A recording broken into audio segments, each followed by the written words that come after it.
Friends, it's 10 o'clock in the morning on the East Coast, and I can already say, what a day. We got Motionless in White with Corey Taylor of Slipknot and Stone Sour with the lyric video for Playing God. Now, Chris Motionless last night put out a pretty lengthy statement about what Playing God is about, and you can see it over here on the side. We're going to go over it at the end.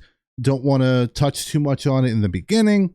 We'll kind of break it down a little bit and discuss it then. So yeah, I saw that there was leaks for who was going to be featured on this, and I did not want to spoil it for myself. I think a lot of us thought it was either going to be Oliver Sykes or Landon from the Plot in You, because they're currently on tour. I think people maybe thought it would be Will Ramos from Lorna. They're going to be on the Sweat and Blood tour. And it wouldn't surprise me, Landon's got a feature in the upcoming Boundaries album. He did a feature on the Amity Affliction, not this last album that came out, but the album before. So he's been very busy on these features. So I think those three kind of made the most sense. But Corey Taylor, not on my bingo card.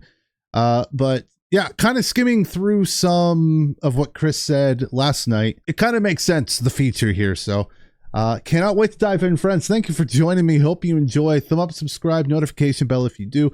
In the description will be the link to this lyric video. Please go show it love if you enjoy it. Socials down below. Buy me a coffee down below. Fun stuff, yada yada. Let's zip and let's get into this. Motionless in White, Playing God, featuring Corey Taylor, the official music, the official lyric video.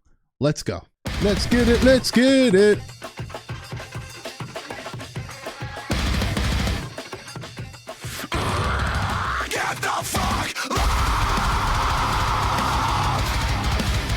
If I stand, I'll rip my headphones out. So this is the best you get from me right now.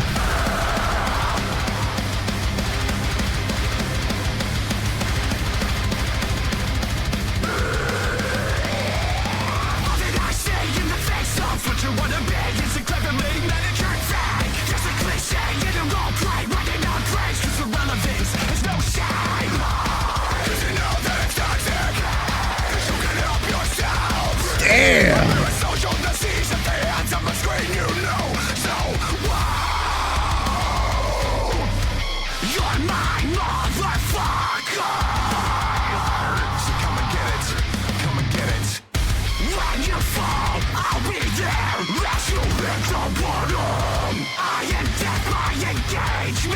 Oh. So fuck you to falsify truth, to fabricate views, 'cause without them you're nothing.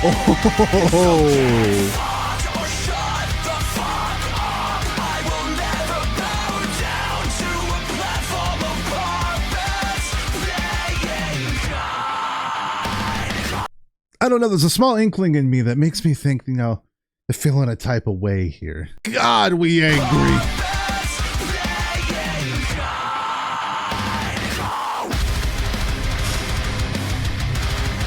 Like, Corey works so well on Motionless.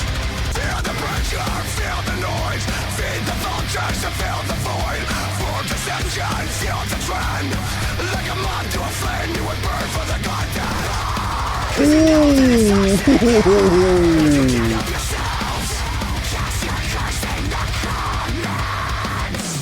Oh my God. These lyrics are amazing.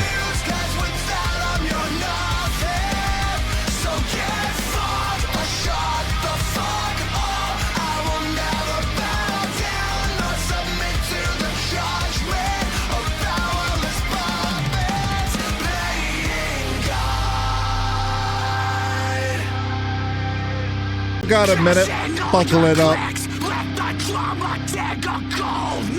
Desperate for a fix, as your pixel perfect world tries. Grovel like a bitch on your knees for the applause. Let the fucking dirt off my boots like a good dog.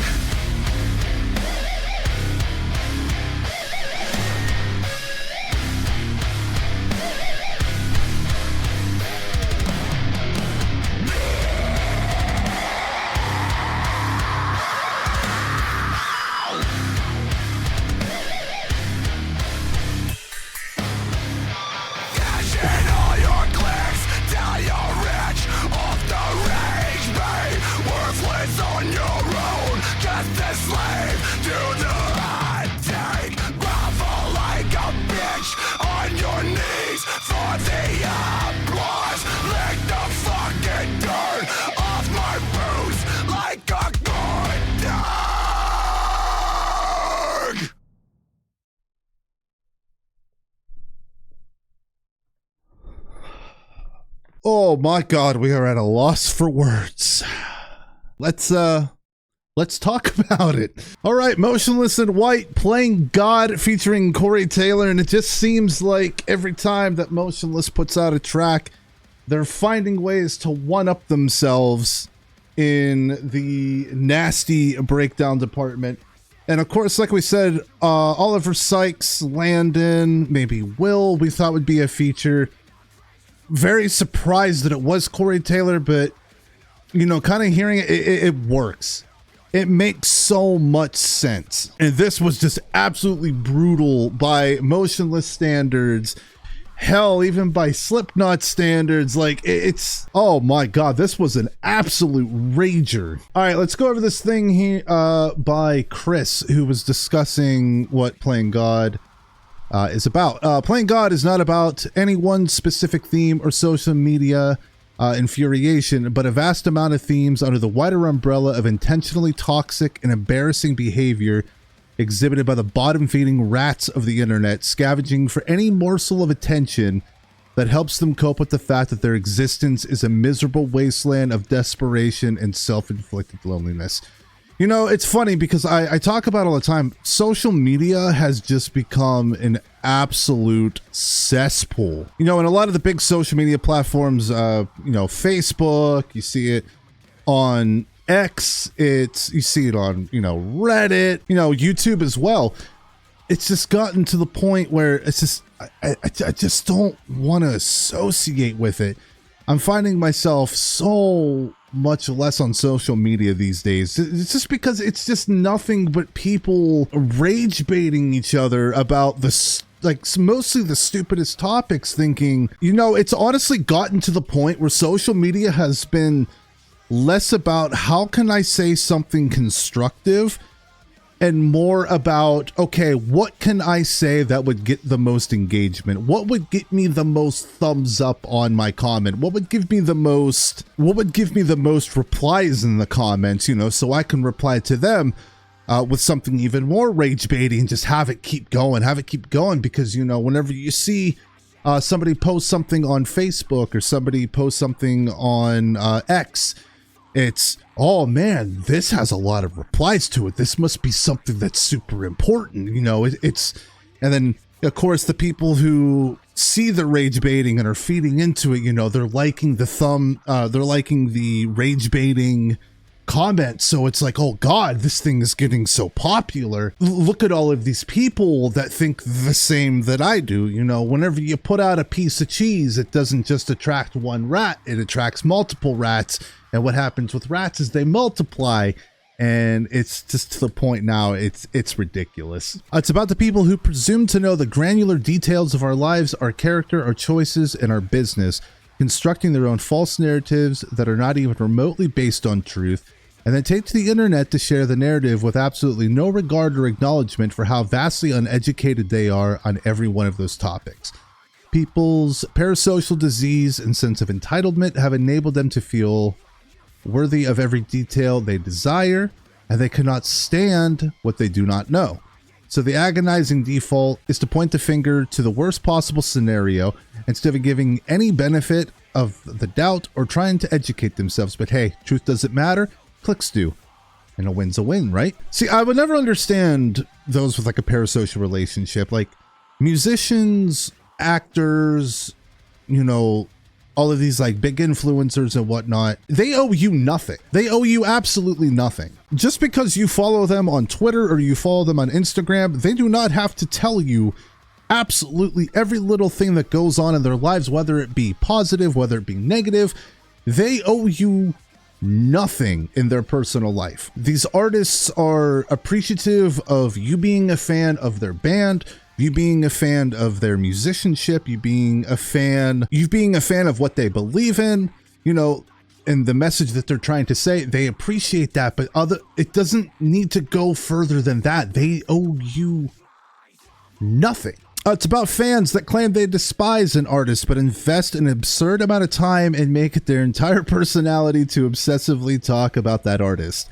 Because the only thing they hate more than not receiving the praise and attention for their opinion, it's not enough for them to simply not engage. They've made it their purpose to spend hours of their lives typing out the same NPC-grade comments to attract other NPCs to pat each other on the back and bolster their social self-worth.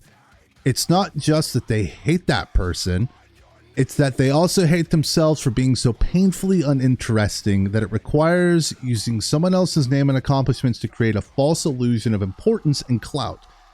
Endless variants of the same recycled opinion, tweaked slightly until one hits with a few hundred likes and cue that, oh my god, a hit tweet. I totally wasn't expecting that. You know, it's funny whenever, like a perfect example, the Amity Affliction just came out with a new album, House of Cards, and there are people who will type something out on one of the songs that is a negative response to it, and they copy and paste it on every single song that's on the album. And it's funny because it's usually always at the very bottom. Nobody wants to engage with that because it's like all they're doing is they're trying to stir things up. They're trying to get the engagement on it and have it, you know, oh, could you imagine if one of my comments made it to the top post of this song? Oh, that'll really show that band how bad they messed up. Oh, it's so tiring. And it's crazy because, like, everything that Chris is saying here is like everything that I've been feeling about social media, especially as of late. Finally here, social media has incentivized the populace of rage bait, farm, lie, and share the meaningless hot takes to stimulate the digital economy. I understand that, but it doesn't make it any less disheartening to witness how many people choose to participate in it. Everything I wrote above is just a small fraction of a bigger picture, but no one wants to read beyond a page. So that's all I got for now. Don't get it twisted. I agree that everyone is in fact entitled to their own opinion, but this song is focused on the very distinct line between an opinion and a bunch of hollow, self-indulgent words with absolutely no real conviction, meant only to create engagement and stir the pot. I don't want everything to be sunshine and rainbows and love. I just want people to shut the fuck up and focus on shit that would bring actual fulfillment to their lives. Now, that's the thing, is like the bottom dwellers of these social media apps, they just, you would think of them as like the in the mother's basement kind of thing, you know, waiting on those chicken nuggies to be finished from mom, as they sit there and boast about how many, you know, how many upvotes they get on Reddit, or how many, you know, they have a tweet that gets like 10 reactions to it, so they pin it to their page and look at me guys, look at my number. Like, that's it's ridiculous. Like, social media used to be about like connecting with people. It used to be, you know, how cool was it whenever like Twitter became a thing and you were following a band or you were following an artist and they were posting a tweet and you'd see it and be like, oh my god, this is the coolest thing ever.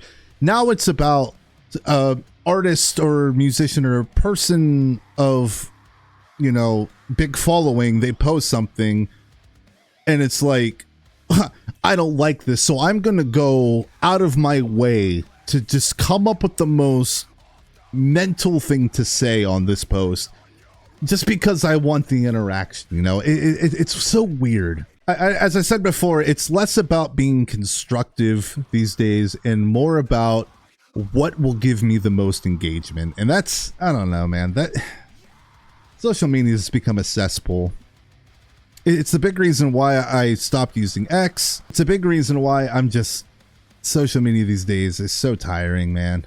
I'm sick of it. But I thought this was an absolute rager of a track. Corey Taylor makes perfect sense. The boys knew what they were doing here. Emotionless in White is just absolutely hitting on a different front. And I'm so ready to see what they got next for us.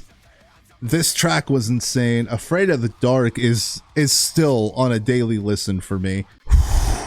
Man. All right. A long video today, a long discussion about it too, but I felt like it was important to, you know, really bring to the front here of what Chris is talking about. And spot on. But what did you guys think of it? Let me know down in the comments section. If you enjoyed today's video, hit it with a thumbs up, subscribe, notification bell, all that fun stuff. In the description, link to the lyric video. Show it some love if you enjoyed it. Socials, from what I use down in the description. My coffee's there if you want to support the channel a little extra. I never ask that you do. If you choose to do so, you have my thanks. If you'd like a reaction of choice. We're out of here, friends. What an absolute banger morning we have here, huh? But please take care of yourselves, guys. Take care of each other, everyone around you. Don't get rage baited. Don't participate in the ridiculousness that these people bring. Oh, good God. Whew. Anyway, we're out of here. We'll see you soon with another Imp Reacts. Take care.